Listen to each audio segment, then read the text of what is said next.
Comments में सबसे ज्यादा पूछे जाने वाला क्वेश्चन कि सर नीट और जेईई के लिए क्या एनसीईआरटी सफिशिएंट है, तो इस क्वेश्चन का सबसे सटीक आंसर आपको प्रीवियस ईयर के क्वेश्चंस दे सकते हैं।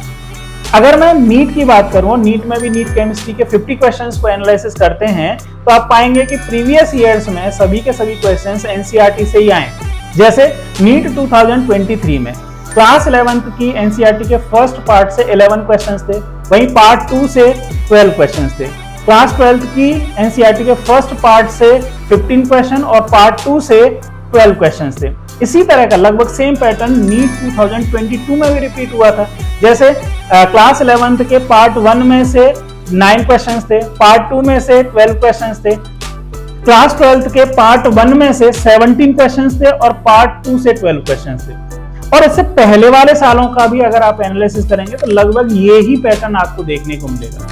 कहने का मतलब ये है कि अगर आप नीट या जेईई में देखें तो लगभग 95 से 98% तक क्वेश्चंस एनसीईआरटी में से ही आते हैं, क्योंकि सिलेबस ही एनसीईआरटी है तो उससे अलग क्वेश्चन बन ही नहीं सकते। तो अब बात आती है कि एनसीईआरटी ही पढ़ लें उससे सफिशिएंटली हमारा सिलेक्शन हो सकता है क्या?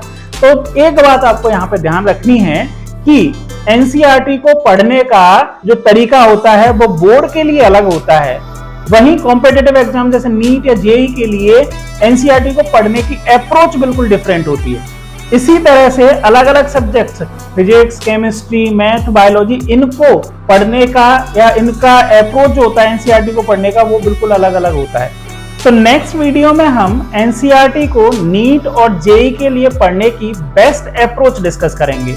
अगर आपने इस अप्रोच से एनसीईआरटी को पढ़ लिया तो आपका सिर्फ सिलेक्शन ही नहीं होगा बल्कि एक बेहतरीन रैंक के साथ में सिलेक्शन होगा।